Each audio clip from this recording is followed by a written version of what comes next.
Exercise 1.1 question number 10 में हमारे पास third part देखो यहाँ पर दिया है। हमें एक ऐसे संबंध का उदाहरण देना है यहाँ पर जो हमारे पास क्या हो, स्वतुल्य तथा सममित हो किंतु संक्रामक न हो। तो ये हमें यहाँ पर एक उदाहरण देना है। तो इसके लिए हमने एक सेट ले लिया यहाँ पर ए इज इक्वल टू 4 6 8। ये हमारे पास एक समुच्चय दे रखा है यहाँ पर। और संबंध हमारे पास आर इज इक्वल टू हमने ले लिया यहाँ पर कि r इज इक्वल टू 4,4 6,6 8,8 4 6 6 4 6 8 8 6 इस टाइप से इसके एलिमेंट आ रहे हैं। तो सबसे पहले हम इसको चेक करेंगे क्या ये स्वतुल्य है। तो अब देखो कोई भी संबंध स्वतुल्य होने के लिए हमारे पास क्या होना चाहिए, जो एक ही एलिमेंट है वो उन सब के डबल एड, यानी 4 है तो 4 4 6 है तो 6 6 8 है तो 8, वो सब किस में होने चाहिए, आर में। तो यहाँ पर सभी के हैं, ए बिलोंग टू क्या है यहाँ पर, आर है। तो हम यहाँ पे लिख सकते हैं कि 4,4 6,6 8,8 बिलोंग टू आर, इसलिए आर स्वतुल्य है। तो यहाँ पर प्रूफ हो रहा है कि आर स्वतुल्य है। अब हम इसे सममित चेक करते हैं, क्या ये सममित है हमारे पास।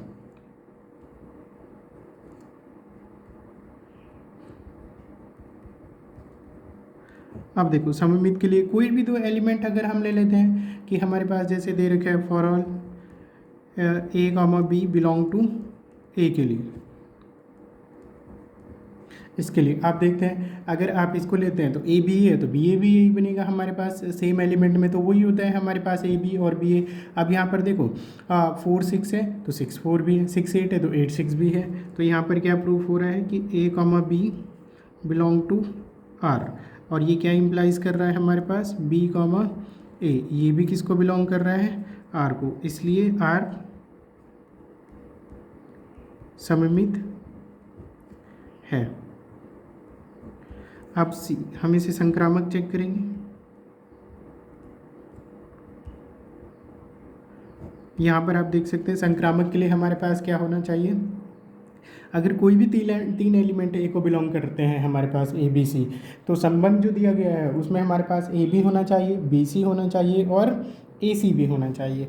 तो हमें ये प्रूफ करना है कि ये संबंध संक्रामक नहीं है। और अब देखो अगर आप इसके लिए चेक करते हैं 4 4, तो नेक्स्ट 4 एलिमेंट किसका है यहाँ पर 4 6, तो ये ए बी हो गया और ये बी सी, तो ए सी क्या बना 4 6, इसके लिए तो कंडीशन सेटिस्फाई हो रही है, ठीक है। पर हमें देखना है जिसके लिए कंडीशन सेटिस्फाई नहीं हो रही। तो आप यहाँ पर ये देख सकते हैं कि 4,6 अगर हम इसको क्या लें यहाँ पर A B, 4,6 belong to R. फिर इसके बाद फर्स्ट एलिमेंट 6 हमारे पास यहाँ पर 6,8 वाला देख लेते हैं कि 6,8 ये भी किसको बिलोंग कर रहा है हमारे पास, आर को। तो ए सी क्या बना 4 8 तो बिलोंग नहीं कर रहा आर को, तो ये संक्रामक नहीं आ रहा है इसके लिए। तो आप यहाँ पर लिख सकते हैं 4,6 बिलोंग टू आर और 6,8 ये भी बिलोंग कर रहा है हमारे पास आर, लेकिन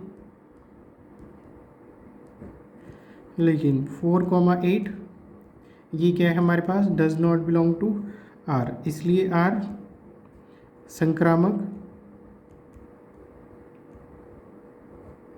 नहीं है,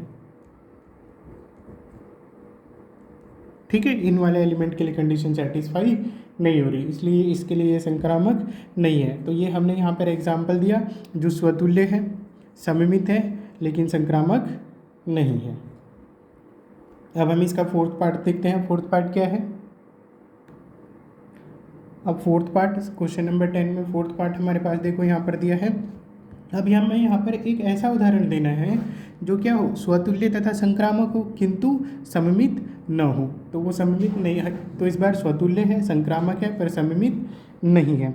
तो इसके लिए हमने एक सेट ले लिया कि a इज इक्वल टू हमारे पास इसके एलिमेंट है 1 2 3, और संबंध r is equal to a comma B, और इसके एलिमेंट किस टाइप से आ रहे हैं, a less than equal b। इस तरीके से ही परिभाषित है। सबसे पहले अगर हम इसके एलिमेंट लिखना चाहें तो इसमें देखो कौन कौन से एलिमेंट आएंगे हमारे पास, इससे और आसान हो जाएगा क्वेश्चन। 1 किसके साथ कंडीशन सेटिस्फाई कर रहा है, 1 हम यहाँ पे लिख सकते हैं 1, 1, ये भी आर को बिलोंग करेगा। 1 इज़ लेस देन इक्वल का साइन है यहाँ पर, तो 1 भी आएगा इसमें। और 1 के साथ कौन सा एलिमेंट आएगा, 1, 2 भी देखो कंडीशन को सेटिस्फाई कर रहा है, और 1, 3 भी कंडीशन को सेटिस्फाई कर रहा है। इसके बाद 2 से देखते हैं हम यहाँ पर क्या इसको 2 कंडीशन को सेटिस्फाई करा, तो 2 इज़ लेस देन इक्वल 2 लिख सकते हैं, तो 2, भी आएगा इसमें, और उसके बाद 2, 3 भी आएगा इसमें। ये कंडीशन सेटिस्फाई कर रहे हैं। 2, 1 नहीं आएगा इसमें, क्योंकि 2, 1 इसको कंडीशन को सेटिस्फाई नहीं कर रहे हैं यहाँ पर। इसके बाद 2, 3 तक, अब 3 के साथ देख लेते हैं। 3 के साथ 3, 1 नहीं आएगा, क्योंकि कंडीशन सेटिस्फाई नहीं हो रही। 3, 2 भी नहीं आएगा, क्योंकि ये वाली कंडीशन सेटिस्फाई नहीं हो रही। तो 3 के साथ में सिर्फ 3, 3 आएगा हमारे पास, इसके लिए कंडीशन सेटिस्फाई हो रही है यहाँ पर। तो ये हमने इसको डिफाइन कर दिया। तो अब हम सबसे पहले इसको यहाँ पर क्या चेक करेंगे, स्वतुल्य। अब देखो, स्वतुल्य होने के लिए जितने भी हमारे पास ए के एलिमेंट है यहाँ पर, यानी कि 1 है तो 1, 1, 2 है तो यहाँ पर देखो 2, 2 भी है, 3 है तो यहाँ पर 3, 3 भी है। तो ये क्या प्रूफ हो रहा है, इससे स्वतुल्य है, यानी कि 1, 1 और 2, 2 और यहाँ पर 3, 3 बिलोंग टू आर, इसलिए आर स्वतुल्य है। ठीक है, इतना हो गया, यानी कि स्वतुल्य। तो ये आप ये भी लिख सकते हैं, A, बिलोंग टू आर, ठीक है, सेम एलिमेंट। इसके बाद हम यहाँ पर बी, सममित के लिए आप यहाँ पर देख सकते हैं, इसमें हमारे पास कि हम ये सममित प्रूव करना है। सममित मतलब चेक करना है सममित। अब यहाँ पर देखो, इसके लिए देखो, ये जैसे 1, 2 ये तो बिलोंग कर रहा है इसको आर, लेकिन 2, 1 ये क्या है, does not belong to R, इसलिए ये सममित नहीं है। इसके लिए कंडीशन सेटिस्फाई हो रही थी, तो इसके लिए नहीं, तो इसलिए ये आर को बिलोंग नहीं करेगा हमारे पास 2, 1। तो यहाँ पर हम देख सकते हैं, इसलिए ये क्या है हमारे पास, सममित नहीं है। तो हम यहाँ पे लिख सकते हैं, इसलिए आर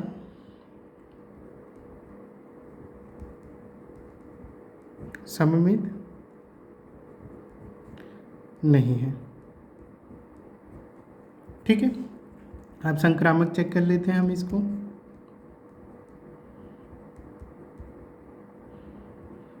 संक्रामक, क्या ये संक्रामक है? अब देखो हमारे पास, अगर हम चेक करते हैं, वैसे तो हमने यहाँ पर देख सकते हैं आप, अगर हमारे पास 3 एलिमेंट लेने हैं हमें, ए भी बिलोंग करता है आर को, तो बी सी भी बिलोंग कर रहा है आर को, फिर ए सी भी बिलोंग करना चाहिए किसको, आर को। तो आप यहाँ पर देख सकते हैं एलिमेंट के लिए, अगर आप इसको मान लेते हैं यहाँ पर कि 1, 1 बिलोंग टू आर, और 1, 2 ये भी बिलोंग कर रहा है आर को, और ये क्या इम्प्लाइज कर रहा है, देखो ये ए बी हो गया, ये बी सी हो गया हमारे पास। तो ए सी क्या बन रहा है हमारे पास, 1, 2 ही बन रहा है यहाँ पर। तो 1, 2 बिलोंग टू आर, इसलिए आर संक्रामक है।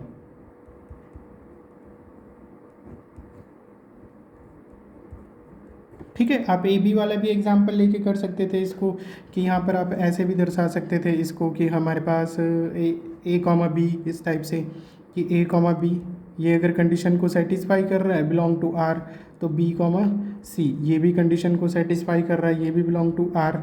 तो यहाँ पर ये क्या इम्प्लाइज करेगा हमारे पास, ए कॉमा सी ये भी किसको बिलोंग करेगा, आर को बिलोंग करेगा हमारे पास यहाँ पर। ठीक है, तो इसलिए ये क्या है, संक्रामक है। तो आप यहाँ पर देख सकते हैं, ये हमने क्या प्रूव किया, स्वतुल्य है, संक्रामक है, किंतु सममित नहीं है। तो ये ऐसे उसका उदाहरण दिया हमने यहाँ पर, जो हमारे पास क्या है, स्वतुल्य तथा संक्रामक है किंतु सममित नहीं है। ठीक है, तो ये 4th पार्ट हो गया इसका। अब हम इसका 5th पार्ट देख लेते हैं, 5 पार्ट है इसमें। इसी क्वेश्चन में देखो, क्वेश्चन नंबर 10 में हमारे पास 5th पार्ट दिया है यहाँ पर। अब हमें एक ऐसे उसका उदाहरण देना है यहाँ पर संबंध का, जो क्या हो, सममित हो तथा संक्रामक हो किंतु स्वतुल्य न हो। तो इस बार हमारे पास क्या होना चाहिए, जो संबंध हम यहाँ पर ले रहे हैं वो सममित होना चाहिए, संक्रामक होना चाहिए, और इसके बाद क्या, स्वतुल्य नहीं हो। तो इसको हम जैसे यहाँ पर परिभाषित करने के लिए हमने मान लिया कि माना ए इक्वल टू ये हमारे पास एक समुच्चय है जिसके एलिमेंट क्या है 1 2 3 और ये एक संबंध है हमारे पास यहाँ पर कि R is equal to A comma B और इसके एलिमेंट हमारे पास देखो किस टाइप से आ रहे, 0 less than mod A minus B is less than 2। तो ये कंडीशन हमारे पास सेटिस्फाई होनी चाहिए। तो अगर हम यहाँ पर देखते हैं इसको एलिमेंट लिख लेते हैं इसके पहले कि एलिमेंट किस टाइप से आएंगे। देखो अगर हम 1 1 लेते हैं तो 1 माइनस 1 0, पर ये क्या होना चाहिए a माइनस बी 0 से क्या होना चाहिए बड़ा, तो 1 1 इसमें नहीं आएगा। तो 1 के साथ क्या आएगा, देखो यहाँ पर 1 2 आएगा यहाँ पर, फिर इसके बाद 1 3 आएगा। दोनों का ही सम क्या है हमारे पास 0 से बड़ा है और लेस देन इक्वल टू है। ठीक है, ये कंडीशन सेटिस्फाई हो रही। अब 2 के साथ देख लेते हैं तो 2 1 आएगा यहाँ पर और फिर इसके बाद 2 के साथ में 2 3 आएगा, ये हो गया। ठीक है, अब 3 का देख लेते हैं हम यहाँ पर 3 के साथ किस किस में कंडीशन सेटिस्फाई हो रही, तो 3 1 हो रहा है यहाँ पर, देखो 3 1 हो गया और इसके बाद 3 2 के लिए भी कंडीशन सेटिस्फाई हो रही है। ये आ गए हमारे पास। तो इस टाइप से हमने इसको डिफाइन कर दिया यहाँ पर। अब हम चेक कर लेते हैं क्या ये स्वतुल्य है।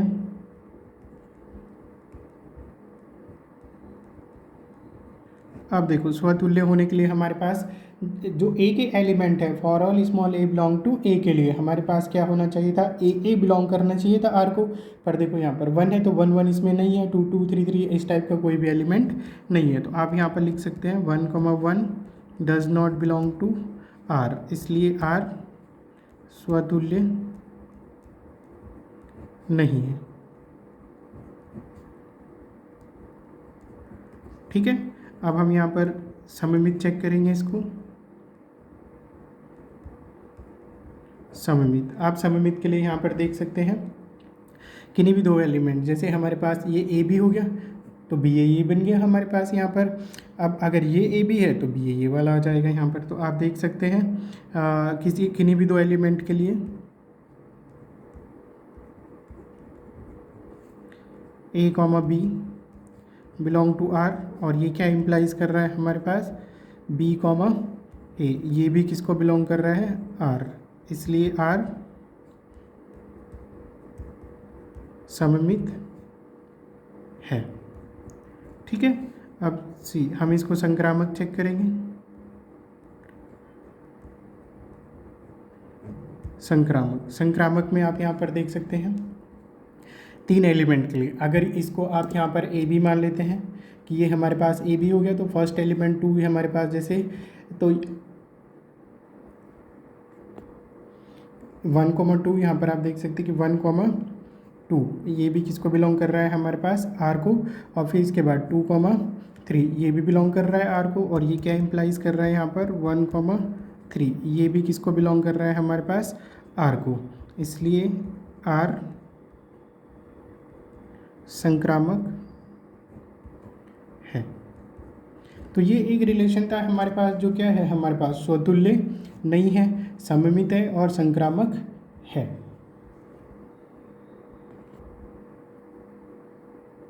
एक्सरसाइज 1.1 में ही देखो यहाँ पर क्वेश्चन नंबर 11 हमारे पास दिया है, सिद्ध कीजिए कि किसी समतल में स्थित बिंदुओं के समुच्चय में, अब देखो ये दिया हमारे पास r is equal to P Q बिंदु P की मूल बिंदु से दूरी बिंदु Q की मूल बिंदु से दूरी के समान है। यानी कि जो संबंध दे रखा है हमारे पास मूल बिंदु से उतनी ही दूरी पर बिंदु P है और उतनी ही दूरी पर बिंदु क्या है Q, यानी कि P is equal to Q हो गया सीधे सीधे हमारे पास यहाँ पर। द्वारा प्रदत्त संबंध R एक तुल्यता संबंध है, तो ये एक तुल्यता संबंध है। जब P is equal to Q है तो तीनों ही कंडीशन सेटिस्फाई हो जाएंगे।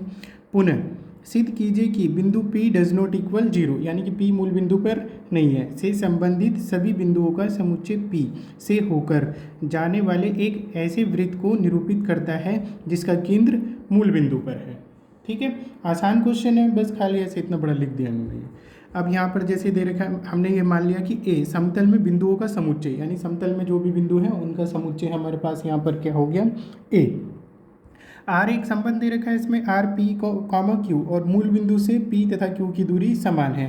तो मूल बिंदु अगर हमने यहाँ पर इसको बना लिया कि मूल बिंदु से दोनों की दूरी क्या है हमारे पास समान है, तो मूल बिंदु हमारे पास ओ हो गया, तो ओ पी बराबर क्या हो गया ओ क्यू, उतनी ही दूरी पे हमारे पास पी, उतनी ही दूरी पे हमारे पास क्यू हो गया इसमें हमारे पास। अब देखो यहाँ पर सबसे पहले हम यहाँ पर चेक करेंगे क्या ये स्वतुल्य है। ओ पी बराबर ओ क्यू दे रखा है हमारे पास स्वतुल्य के लिए, तो पी क्यू की वैल्यू हम कितनी रखेंगे पी। तो यहाँ पर सबसे पहले आप देख सकते हैं इसमें कि ओ पी बराबर क्या होगा इसमें हमारे पास, ओ पी बराबर कितना होगा, ओ पी हो जाएगा यहाँ पर, यानी कि जितनी दूरी पी अपने आप से उतनी ही दूरी पे होगा, तो पी कॉमा पी किसको बिलोंग कर रहा है इसमें हमारे पास, P comma P belong to R. तो यहाँ पे क्या हो रहा है, ये आर स्वतुल्य स्वतुल्य है। अब सेकंड हम इसमें यहाँ पर देखो सममित चेक करते हैं इसको।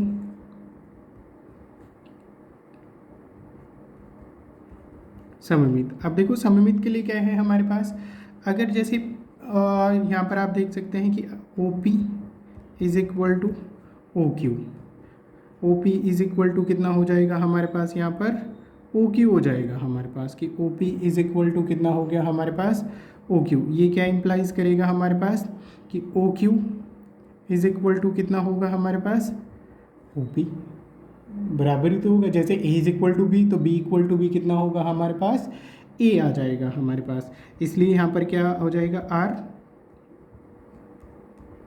सममित है, सममित है। आप इसे ऐसे भी लिख सकते थे यहाँ पर कि अगर हमारे पास क्या P comma Q belong to क्या है हमारे पास R, ये क्या इम्प्लाइज करेगा हमारे पास Q कॉमा P भी किसको बिलोंग करेगा R को बिलोंग करेगा हमारे पास, ठीक है। ये दोनों एक दूसरे के क्या है इक्वल है, तो इसलिए ये क्या होगा हमारे पास सममित है। अब संक्रामक चेक कर लेते हैं हम यहाँ पर, संक्रामक। अब देखो संक्रामक के लिए हमारे पास अब हमें यहाँ पर तीन, जैसे ए बराबर ए बी लेंगे, फिर बी सी और फिर ए सी। अब यहाँ पे हमारे पास जैसे 3 पॉइंट आ गए कि ओ पी किसके इक्वल है, suppose O P equal to हमारे पास किसके दिया है ओ क्यू, ठीक है, और ओ क्यू किसके इक्वल है, आपने यहाँ पे ले लिया O Q is equal to हो गया हमारे पास ओ आर ले लेते हैं इसको, हमने एक तीसरा पॉइंट ले लिया आर। तो ओ पी ये क्या इम्प्लाइज करेगा, ओ पी किसके इक्वल आ जाएगा हमारे पास इसमें यहाँ पर ओ आर के इक्वल आ जाएगा। तो ये ए बी हो गया, ये बी सी हो गया और ये ए सी आ गया हमारे पास यहाँ पर।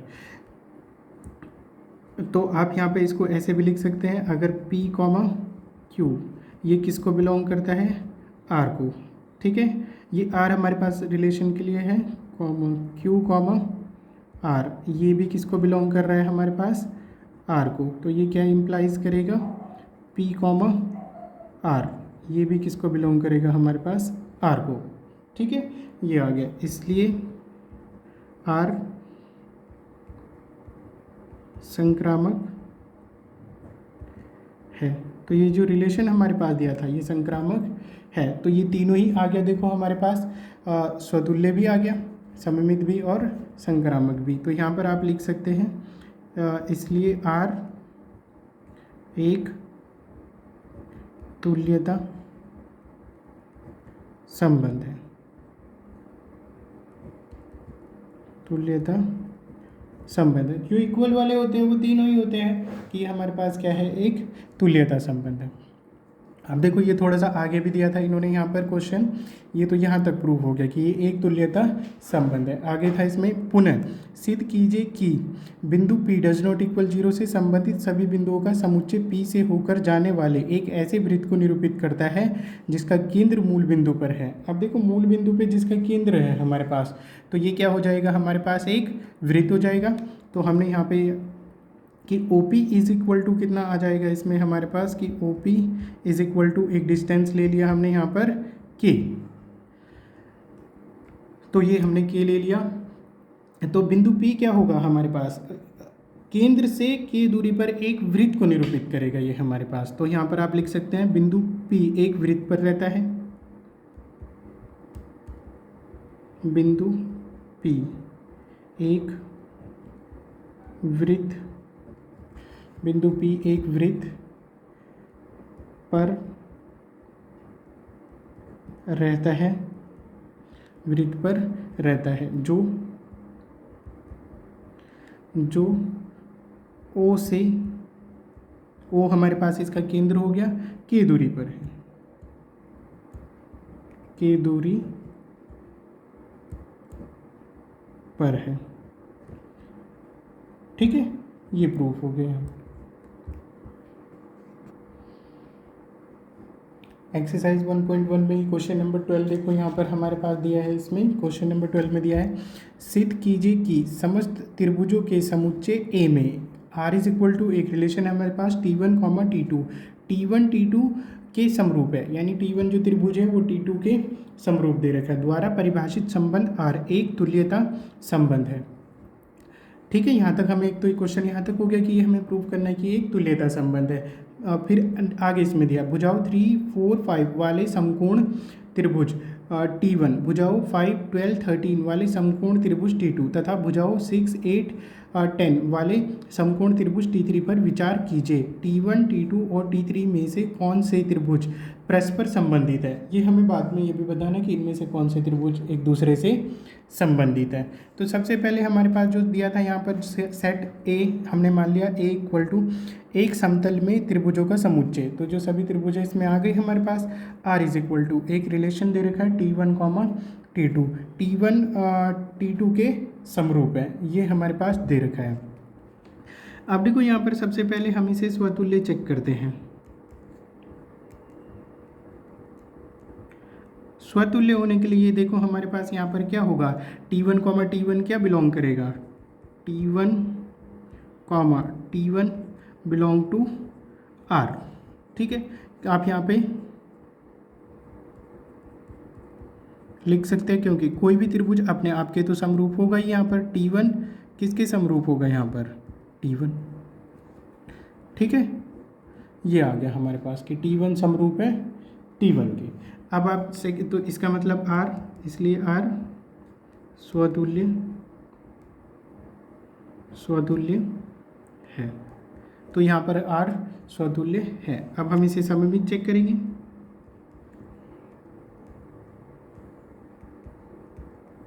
अब देखो सममित के लिए आप देख सकते हैं, अगर आप लिखते हैं कि T1, T2 ये हमारे पास किसको बिलोंग करता है, R को, तो ये क्या इम्प्लाइज करेगा, T2, T1 ये भी किसको बिलोंग करेगा, R को। अगर T1 आप इसको एक्सप्लेन कर सकते हैं, T1 किसके समरूप है हमारे पास, T2 के, तो ये क्या इम्प्लाइज करेगा, T2 भी किसके समरूप होगा, T1 के। ठीक है, तो ये दोनों ही बिलोंग कर रहे हैं, इसलिए R सममित है। अब हम इसे संक्रामक चेक करेंगे।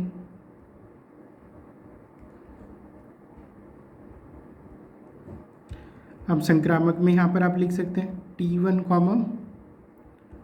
T2 ये किसको बिलोंग कर रहा है, R को, और T2, T3 ये भी बिलोंग कर रहा है हमारे पास R को। ये क्या इम्प्लाइज करेगा, T1, T3 ये भी किसको बिलोंग करेगा, R को। आप यहाँ पे देख सकते हैं T1, T2 का मतलब क्या है, T1 T2 के समरूप हो गया यहाँ पर, यानी ये दोनों समरूप है।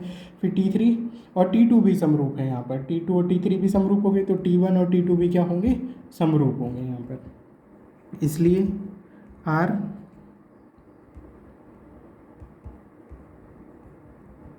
संक्रामक है।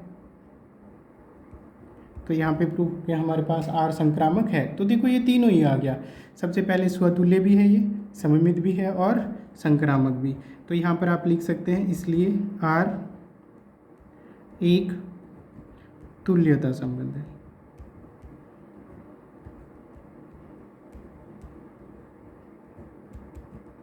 तुल्यता संबंध है। ठीक है, तो ये हमारे पास प्रूफ हो गया। यहाँ पर जो हमें शुरू में प्रूफ करना था, यहाँ पर स्टार्टिंग में क्या करना था, R एक तुल्यता संबंध है। अब देखो आगे भी इसमें हमारे पास सेकेंड इन्होंने दिया था, आगे क्या दिया था देखो, भुजाओं 3, 4, 5 वाले समकोण त्रिभुज T1, भुजाओं 5, 12, 13 वाले समकोण त्रिभुज T2 तथा भुजाओं 6, 8, 10 वाले समकोण त्रिभुज T3 पर विचार कीजिए। T1, T2 और T3 में से कौन से त्रिभुज परस्पर संबंधित है। तो आप यहाँ पर सीधे देख सकते हैं T1 की भुजाएं 3, 4, 5 और T2 की भुजाएं 5, 12, 13। इनमें तो रिलेशन नहीं बन रहा, पर T3 की भुजाएं क्या है 6, 8, 12। तो T1 और T3 की भुजाएं समानुपाती हैं, तो यानी ये T1 और T3 क्या होंगे, एक दूसरे के समरूप आएंगे यहाँ पर। तो आप यहाँ पर लिख सकते हैं सेकेंड पार्ट डाल के, त्रिभुज T1 की भुजाएं, त्रिभुज T1 की भुजाएं, T1 की भुजाएं हमारे पास जैसे दे रखा है, ये क्या है इसमें 3, 4, 5। फिर हमारे पास देखो यहाँ पर त्रिभुज T2 की भुजाएं, T2 की भुजाएं क्या है हमारे पास 5, 12, 13। फिर त्रिभुज T3 की भुजाएं,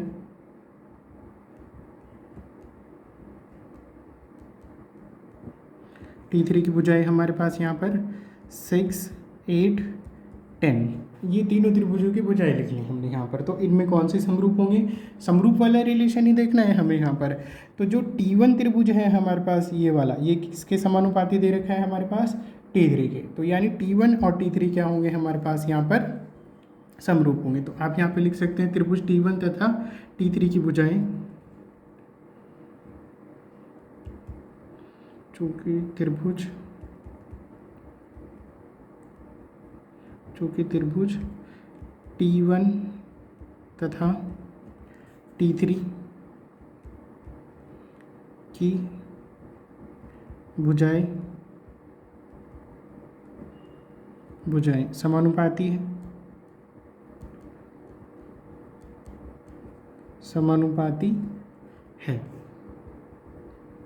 समानुपाती है, इसलिए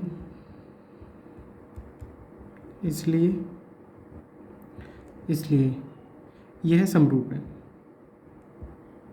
इसलिए यह समरूप है। ठीक है, तो यहाँ पर क्या होगा, T1 और T3 आपस में समरूप होंगे। ठीक है, तो ये आपस में क्या है, संबंधित है। तो यहाँ पर आप बाद में लिख सकते हैं त्रिभुज T1 तथा त्रिभुज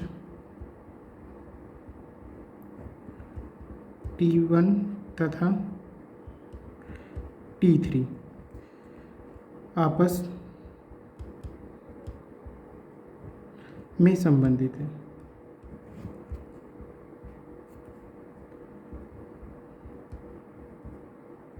आपस में संबंधित है। तो ये कंप्लीट हो गए, तो ये इसके दोनों पार्ट हो गए। ठीक है।